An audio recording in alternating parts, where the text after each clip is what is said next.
ਸ਼ਾਸਨੀ ਕੋਤਵਾਲੀ ਦੀ police ਦਾ ਕਹਿਣਾ ਹੈ ਕਿ ਮੁਲਜ਼ਮ ਨੇ ਆਪਣੇ 5 ਸਾਥੀਆਂ ਨਾਲ ਮਿਲ ਕੇ ਅਵਨੀਸ਼ ਕੁਮਾਰ ਦਾ ਗੋਲੀਆਂ ਮਾਰ ਕੇ ਕਤਲ ਕਰ ਦਿੱਤਾ। ਧਮਕੀਆਂ ਦੇਣ ਦੇ ਸਿਲਸਿਲੇ ਦੀ ਇਹ ਇੱਕ ਹੋਰ ਕੜੀ ਸੀ।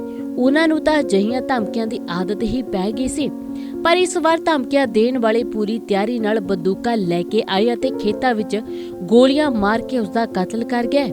ਜਿੱਥੇ ਇਸ ਵਾਰਦਾਤ ਨੂੰ ਅੰਜਾਮ ਦਿੱਤਾ ਗਿਆ, ਉਹ ਜਗ੍ਹਾ ਉਹਨਾਂ ਦੇ ਘਰ ਤੋਂ ਮਹਿਜ 22 ਮੀਟਰ ਦੀ ਦੂਰੀ ਤੇ ਸਥਿਤ ਹੈ।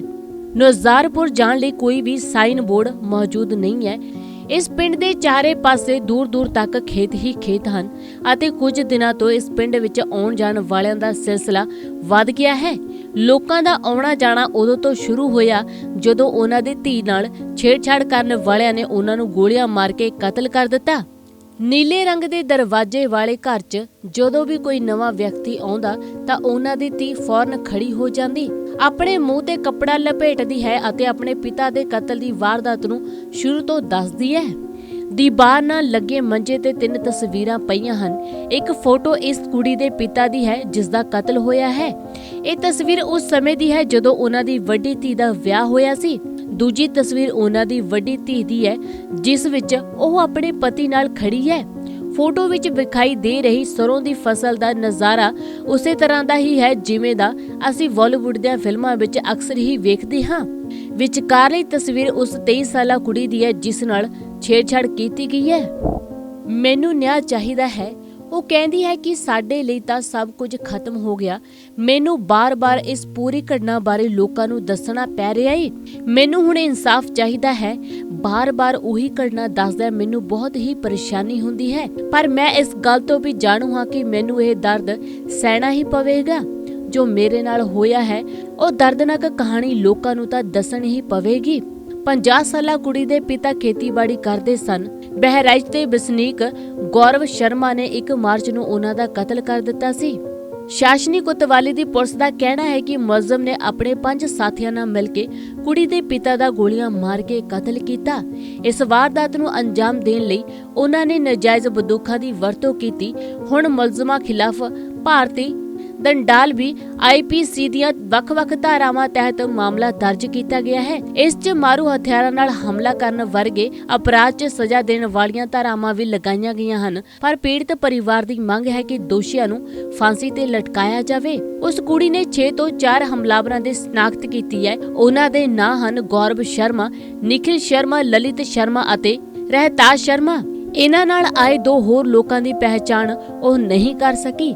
ਅਗਲੇ ਦਿਨ ਉਹ ਆਪਣੇ ਪਿਤਾ ਦੀ ਲਾਸ਼ ਨੂੰ ਆਪਣੇ ਚਚੇਰੇ ਭਰਾ ਅਤੇ ਹੋਰ ਲੋਕਾਂ ਦੀ ਮਦਦ ਨਾਲ ਲੈ ਕੇ ਆਈ ਸੀ। ਉਸ ਦਾ ਕਹਿਣਾ ਹੈ ਕਿ ਉਸਨੇ ਨਿਆਂ ਹਾਸਲ ਕਰ ਲਈ ਖੁਦ FIR ਦਰਜ ਕਰਵਾਈ ਸੀ। ਧਮਕੀ ਦੇਣ ਤੋਂ ਬਾਅਦ ਲੜਕੀ ਨਾਲ ਕੀ ਹੋਇਆ ਤੇ ਉਸਦੇ ਪਰਿਵਾਰ ਨਾਲ ਕੀ ਹੋਇਆ, ਆਓ ਤੁਹਾਨੂੰ ਅੱਗੇ ਵੀ ਦੱਸਦੇ ਹਾਂ। 1 ਮਾਰਚ ਨੂੰ ਮੁਲਜ਼ਮ ਦੀ ਪਤਨੀ ਅਤੇ ਚਾਚੀ ਮੰਦਰ ਗਏ ਸਨ। ਉਹ ਉਸ ਰਸਤੇ 'ਚੋਂ ਮੰਦਰ ਗਿਆ ਸੀ ਜੋ ਰਾਹ ਮ੍ਰਿਤਕ ਦੇ ਖੇਤਾਂ ਤੋਂ ਲੰਘਦਾ ਸੀ। ਅਵਨੀਸ਼ ਨੇ ਉਹਨਾਂ ਨੂੰ ਆਪਣੇ ਖੇਤਾਂ ਤੋਂ ਬਾਹਰ ਹੋਣ ਲਈ ਕਿਹਾ। ਇਹ ਝਗੜਾ ਬਸ ਉੱਥੋਂ ਹੀ ਸ਼ੁਰੂ ਹੋ ਗਿਆ ਸੀ। ਉਹ ਕੁੜੀ ਅਤੇ ਉਸਦੀ ਵੱਡੀ ਭੈਣ ਵੀ ਉਸ ਸਮੇਂ ਮੰਦਰ ਵਿੱਚ ਜਾ ਰਹੀਆਂ ਸਨ। ਕੁੜੀ ਦੀ ਵੱਡੀ ਭੈਣ ਗਰਭਵਤੀ ਹੈ ਅਤੇ ਉਹ ਆਪਣੇ ਮਾਪਿਆਂ ਨੂੰ ਮਿਲਣ ਲਈ ਉਹ ਆਪਣੇ ਪੇਕੇ ਆਈ ਹੋਈ ਹੈ।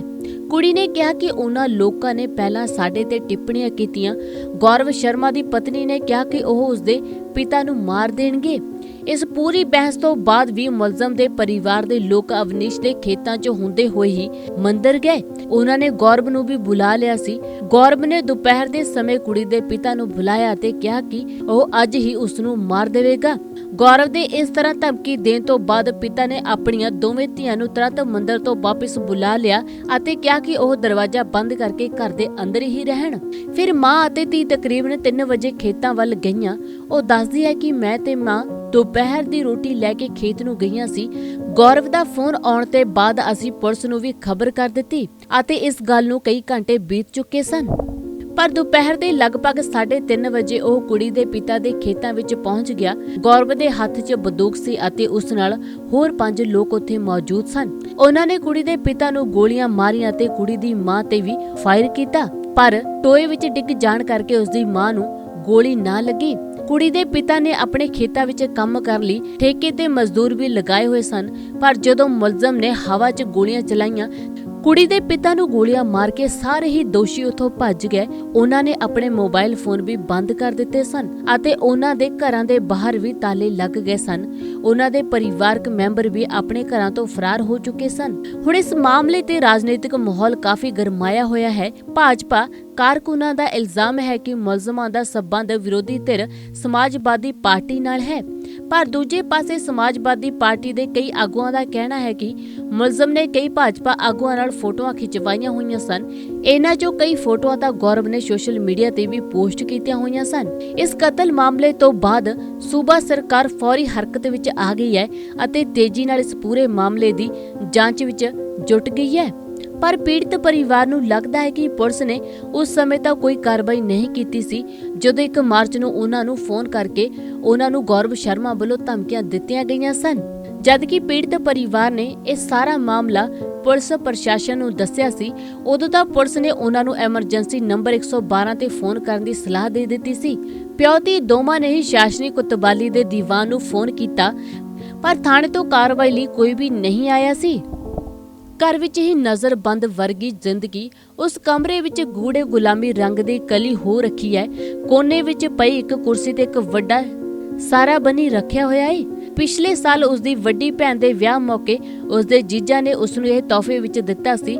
ਪਿਛਲੇ 2 ਸਾਲਾਂ ਤੋਂ ਹੀ ਉਹ ਆਪਣੇ ਘਰ ਵਿੱਚ ਨਜ਼ਰਬੰਦੀ ਵਰਗੀ ਜ਼ਿੰਦਗੀ ਜਿਉ ਰਹੀ ਸੀ। ਉਹ ਘਰੋਂ ਉਦੋਂ ਹੀ ਨਿਕਲਦੀ ਜਦੋਂ ਕੋਈ ਉਸ ਦੇ ਨਾਲ ਹੁੰਦਾ ਸੀ, ਕਿਉਂਕਿ ਉਸ ਨੂੰ ਬਹੁਤ ਧਮਕੀਆਂ ਮਿਲਦੀਆਂ ਰਹਿੰਦੀਆਂ ਸਨ।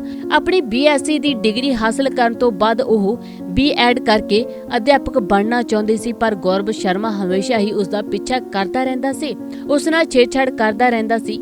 ਗੌਰਵ ਸ਼ਰਮਾ ਨੇ ਪਹਿਲੀ ਵਾਰ ਸਾਲ 2017 ਚ ਫੇਸਬੁੱਕ ਜ਼ਰੀਏ ਉਸ ਨਾਲ ਗੱਲਬਾਤ ਕੀਤੀ ਸੀ।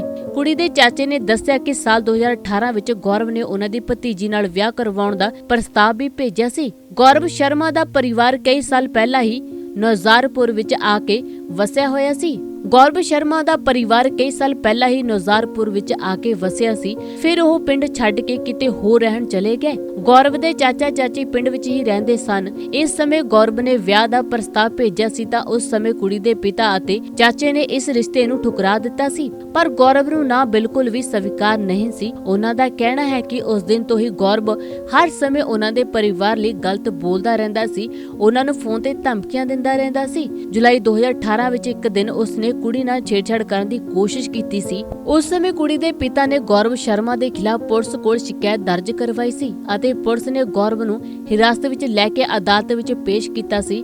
ਅਦਾਲਤ ਨੇ ਉਸ ਨੂੰ ਜੇਲ੍ਹ ਭੇਜ ਦਿੱਤਾ ਸੀ। ਤਕਰੀਬਨ 29 ਦਿਨ ਜੇਲ੍ਹ ਵਿੱਚ ਰਹਿਣ ਤੋਂ ਬਾਅਦ ਗੌਰਵ ਜ਼ਮਾਨਤ ਤੇ ਬਾਹਰ ਆ ਗਿਆ। ਕੁੜੀ ਨੇ ਦੱਸਿਆ ਕਿ ਬਾਅਦ ਚ ਅਦਾਲਤ 'ਚ ਮਾਮਲੇ ਦੀ ਸੁਣਵਾਈ ਹੋਈ ਸੀ, ਪਰ ਮੁਲਜ਼ਮ ਕਦੇ ਵੀ ਤੈਅ ਮਿਤੀ ਤੇ ਅਦਾਲਤ ਵਿੱਚ ਪੇਸ਼ ਨਹੀਂ ਹੁੰਦਾ ਸੀ। ਗੌਰਵ ਤੇ IPC ਦੀ ਧਾਰਾ 452 ਅਤੇ ਧਾਰਾ 354 ਅਤੇ ਧਾਰਾ 506 ਦੇ ਤਹਿਤ ਇਲਜ਼ਾਮ ਦਾਇਰ ਕੀਤੇ ਗਏ ਸਨ।